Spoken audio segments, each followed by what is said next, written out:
Eamon MacDonald, Slow It Down on BBC Radio Lancashire. Well, it's a bug's life for my next guest this afternoon. Local grime fighter Ken Chadwick joins us for regular updates on his life as a pest controller. He's spent 20 years in the business of rounding up troublesome mini beasts. I'm delighted to say he joins me now. But in those 20 years, Ken, have you known a summer like it? Fortunately, I've never known a summer as bad as this, John. If you recall, last time I came in soaking wet through, and you introduced me to Crowded House, Bring the Weather With You. And I thought for a minute you were going to do it again today when you played Crowded House, because this has been the most disastrous summer for the pest control industry that I've ever known so far. Really, really bad. So what happens? I mean, do the bugs and the beasties, do they just stay in like humans do in the rain? They don't like coming out? Well, you really summed it up in that sentence, Johnny. It affects us in two ways, because at this time of year we would normally be very busy doing the wasp nests, but the problem is, with the summer being so cold and wet and rainy, the wasp nests are behind in the development, because when it's raining the wasps can't get out to collect food and so on. And also it affects human beings, because we're not having the barbecues and we're not gardening and we're not painting the gutters and doing all the things that would normally make us notice that we've got a wasp nest. So it's a double whammy for us at the moment, and we're just hoping we're going to get some good weather to dig us out the hole. So as you say, sort of behind at the moment with the nests, but should we have say an Indian summer later this year, sort of late August, early September, will it all kick off then, if you like? Historically, yeah. The last time this happened, I think, was the summer of 2008, when we had a poor July. But we had a brilliant October, and we did more work on the wasps in October than we did in July, in fact. But then again, that will be weather dependent. If we have a bad weather October-wise, then it could be a disaster for the pest control industry. Yeah, I mean, over the next 4 weeks, I think they were saying it's got to be a real mixed bag, isn't it, with a lot of rain. Yeah. But we will have some warm weather. Yeah. And is that when the creatures stir then? Yeah, over this weekend, Saturday and Sunday were pretty good days, weather-wise, and we had a lot of honeybee swarms out and about, so I spent the weekend chasing honeybee swarms. In fact, I collected one from Southport hanging onto a hanging basket just by somebody's front door, so I've got both the swarm and the basket now. Right, I mean, let's just talk about bees, because earlier this year, I think when we had that nice spell in May, if you can remember that, we had stories on BBC Radio Lancashire of bees swarming. Just remind us what a bee swarm is. Why do they swarm? What's the reason for doing it? Part of the reproductive cycle. Once the numbers of bees inside a hive get to a certain number, the temperature inside the hive starts to go up, so they produce new queens. When those queens are born, a portion of the hive, several thousand bees, will take off with a queen, and initially what they'll normally do is they'll go and hang somewhere, clustered together in a ball, a bit like a rugby ball or even bigger, and they'll sit there for up to a week while scouts go out looking for somewhere to live. When those scouts find somewhere, then the whole swarm will disappear. But before they swarm, they have a good feed of honey, so when the swarm's fresh, they're really docile and they're not much danger. But after they've been there for a few days, they're starting to get hungry because they haven't fed, and they get more and more tetchy. So it really depends how long the swarm's been there. Unfortunately, one of the things they very, very often do, and in fact I've been involved in such a job just yesterday, is they'll move into chimney pots.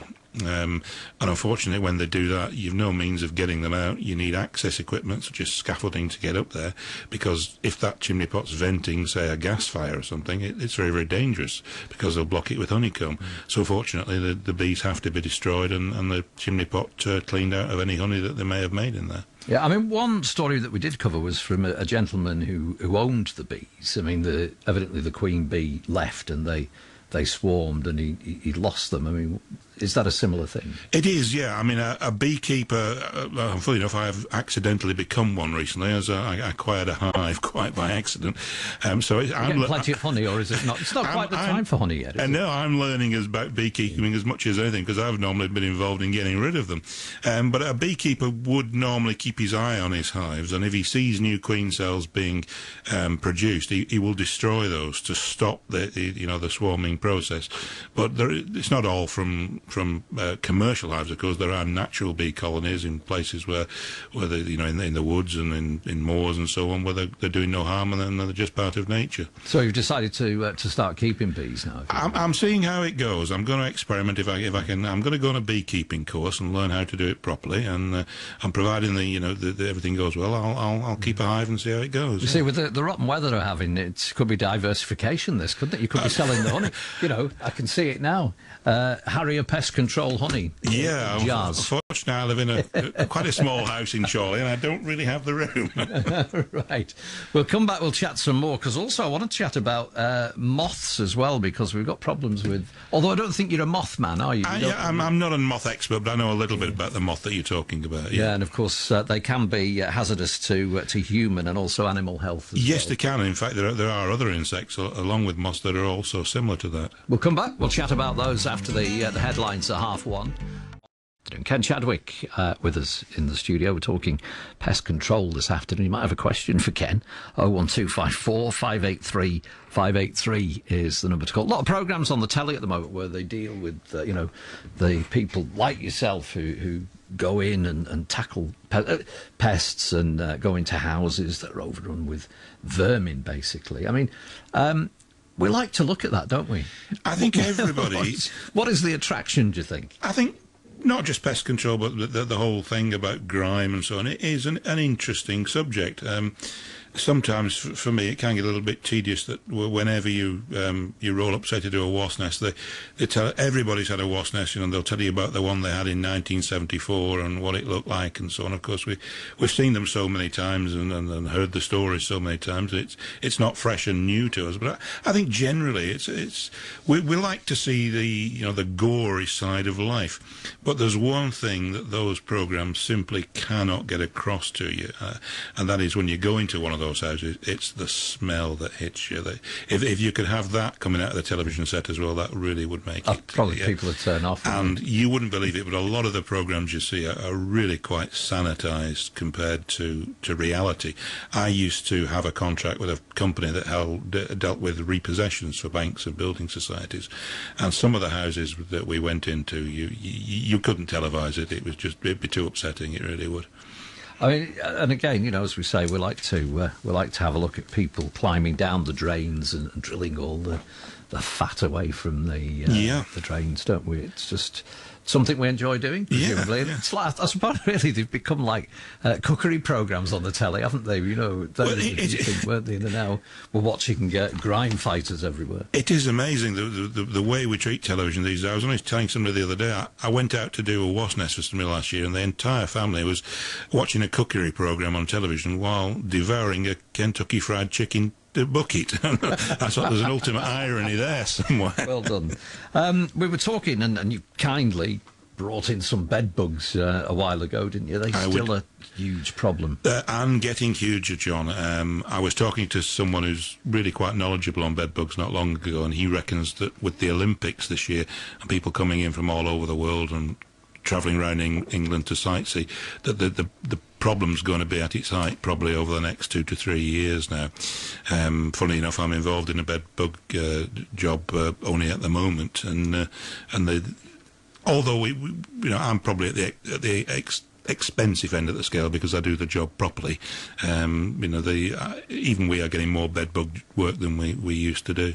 How do you treat bed bugs, though? I mean, can you really clear them and yes, if you do the job properly. It's mainly the client cooperating with you, because doing a bed bug job is a major upheaval in that you have to. It's like moving house. You've got to clear everything, and I do mean everything, out of the rooms that isn't furniture, so we can get in there and treat them. We've got to dismantle the bed, dismantle all the furniture, even unscrew the light fittings from the walls because they're getting into there. And if the client's left a lot of clutter and junk in there, then no, we're not going to get on top of it. But there are new techniques which are, funny enough, I saw a lot when we were in Canada last year. And what they do, they put like a big brazier or furnace outside the house, run tubes into the house, and lift the temperature of the entire property to above 140 degrees Fahrenheit, which is above the temperature that the bed bugs can live at. And that supposedly kills all stages of the bed bug development. I've got to say the jury's out for me, because you've only got to miss one bug and there's nothing left to kill that bug afterwards. At least with a good old-fashioned insecticide, there's a residual effect, and it will last for several weeks. Yeah. You mentioned Canada, so is it a worldwide problem? Very much worldwide. Everywhere. New York, for example, major problems, but nobody's immune to it. It really is a worldwide problem now. So presumably they get in your case and you carry them around, they get on your clothes, do they? How do you bring them, how do you take them home? Just at the moment, you've just got to sit next to the wrong person on the tubes or the trams, because if you've got bed bugs at your house and you leave home with one in your pocket and it crawls out on the bus or the tube or whatever into the person sitting next to you, they've got bed bugs. And the fact is that mostly when people get bed bugs, they will never know how they were introduced into the house. They can surmise that maybe they went on a holiday somewhere a bit unsavoury, but they'll never know for sure. You mentioned dismantling the bed. One thing you don't do is dismantle the bed, take it into the garden and set fire to it. No. Because that is not going to do People do that, though. People do that, yeah. As they do with wasps. Yeah, but that's a whole different story. We'll come back and chat some more between now and 2, now that you've got me scratching here as normal. Ken, when we talk about bugs, let's have a look at the roads. Ken Chadwick with me. We're talking pests and pest control. You might have a problem that you want to chat to Ken about. 01254 583 583. The weather, well, cool and mostly cloudy. Rain or showers today. 16 Celsius, 61 Fahrenheit. And for tonight, those showers should ease through the evening, particularly around the coast, although it will remain cloudy and damp. Temperatures 11 Celsius, 52 degrees Fahrenheit. Still warm, though, isn't it? That's the problem, presumably, for you, is it? The 1 minute it's raining, the next minute it's quite warm and humid, isn't it? It's just stopping people going out in the gardens and doing all the jobs that would normally make them notice they've got a problem. If we get a few decent days, the work will start to pick up, but it's just late. The nests are late in development. The ants are not going into the mating phase, which they normally do round about now.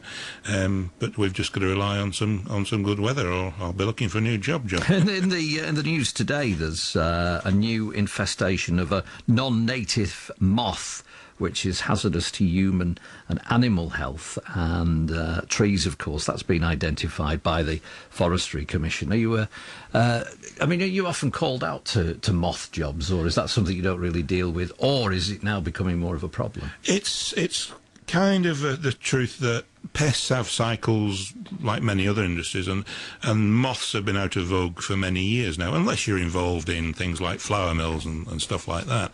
But over the recent years, we've not done a lot of moth work, because these days modern fabrics are very often man-made, which the moths can't eat. But I'm familiar with the moth you're talking about. It's a non-native species called the oak processionary moth, and like many insects, the danger to animals and humans comes from the larvae, or the caterpillar, if you like. It has guard hairs. It's a very hairy larvae, and if those become detached and inhaled or in some way taken into the human body, they can cause rashes and even respiratory problems in both humans and animals. But same again, it's a non-native species. You always get problems when you artificially introduce a species into an environment that hasn't evolved to deal with it. I wonder, can you still get mothballs? They were a great smell, mothballs, weren't they? Can you remember those? The old ones were actually made of the camphor ones, were banned not long ago. Really? I'm sure there are modern varieties on the market, but it's not something... white That's things, right, yeah, they didn't half stink. They did. I always thought it smelled nice, to be honest with you, mothballs. New products on the market. I mean, obviously, pest control moves on a pace. Things change. It's probably changed in the 20 years that you've been doing the job, hasn't it? It has, and it's very rare for me to say for the better, because the change has nearly always been taking away things from us without actually replacing them. But we've now got three fascinating new products on the market, one for ants and two for birds. We've for years wanted a gel that was effective on garden ants, because the ones we've had in the past have been based on things like boric acid and pyrethrum, and the problem was that they used to kill the worker ants before they had time to get back to the nest and spread them around. We now have a gel which has no effect on the ants at all for about 24 to 48 hours. So by the time they've eaten it, taken it back into the nest, and it starts to have an effect, the nest has already been contaminated and will die out within 10 to 14 days. And we're having fantastic success with it. So if anybody out there has been struggling with ant powders and so on, we now do have the tools to deal with the ant infestations for them. How big a problem are ants? I mean, over the years, again, have you seen more and more ants' nests? Have they been getting into people's kitchens? Yeah, the ant isn't a danger now. It doesn't spread disease, or it's not dangerous. It doesn't cause any damage or anything like that. But it's the fact that people don't want literally thousands and thousands of ants in their homes, and it's usually the kitchen that gets the problem. And of course they mate on the wings, so they produce the winged males and females, and when they appear into your house itself, it can really be something out of Alfred Hitchcock. It's that bad, and does affect a lot of people quite psychologically. I suppose it's all those little things, isn't it? Yeah. Crawling around in your... I did one only over the weekend. They were having a party starting at 2 o'clock, and the ants emerged in the morning, and so the lady was literally freaking out because she had ants all over the kitchen and a lot of guests coming. So that needed to be sorted. Certainly don't want your guests to see those, do you? You mentioned birds. Yeah, How big a problem are birds then? Traditionally, where you get birds landing on building, we've used the bird spike, which you'll probably be familiar with. The drawback to it is it's pretty unsightly, and people don't like to see it on the window ledges. We've two fascinating new products on the market now. The first one is a gel that you apply to ledges in little Petri dishes, and it refracts the light in such a way that it appears to the birds that the building's on fire, and they won't land on it. The second one gave us a real laugh when we heard about it, because it works on the principle that many gentlemen will have discovered quite by accident, which is that the one time when it's important to wash your hands before going to the loo rather than afterwards is when you've been chopping chilli. And this gel contains a chili extract, which the birds land on, get it on the feet, and of course when the birds fly, they tuck their legs up near the nether regions, and so they experience a mild discomfort without actually coming to any harm. But there's one thing for sure, I haven't actually used it yet, but when I do, I'm going to be wearing gloves. Put your headphones on. We've got a call this afternoon. We're off to Burnley, and to David. Afternoon to you, David. Hello, yes. And you're through to Ken. What's your problem? Ken, what it is, apologies if you've dealt with this sort of thing previously. I've only just tuned into you. Not a problem. Hello, David. Hello. We're being pestered at the moment by tiny little flying beetles. Black beetles, no more than perhaps an eighth of an inch in size. And we're finding them on window bottoms, up the walls, but not in great numbers. And over the last perhaps month, my wife has been on a bug hunt every morning, and they are reducing down. Right. Question is, do you know what these things are, and what should I do about them? Well, it's the most important thing with any pest infestation is to identify the species. Now, when you say a black beetle, if you look at it closely, does it have two tiny white spots on its back, one on either side? No. No. To be quite honest, they're that tiny. You'd have difficulty identifying that. Right. But I'm pretty sure that they are just jet black. Right, okay. They respond very nicely to pyrethrin powder.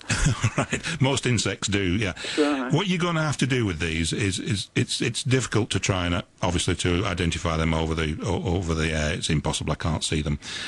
If you want to speak to the people at Radio Lancashire, they will give you my address. Put some in a rigid container and send them off to me, and I'll identify them for you and give you a ring, and I can tell you when I know what they are. I can tell you the way to go forward. Oh, that's excellent. Okay, David, stay on the line. Gary will be back with you. We'll take all your details, and what we need is a container. Send it through the post to Ken. That could be an open invitation for all sorts, that, couldn't it? I do get quite a variety of packages and parcels arriving at my...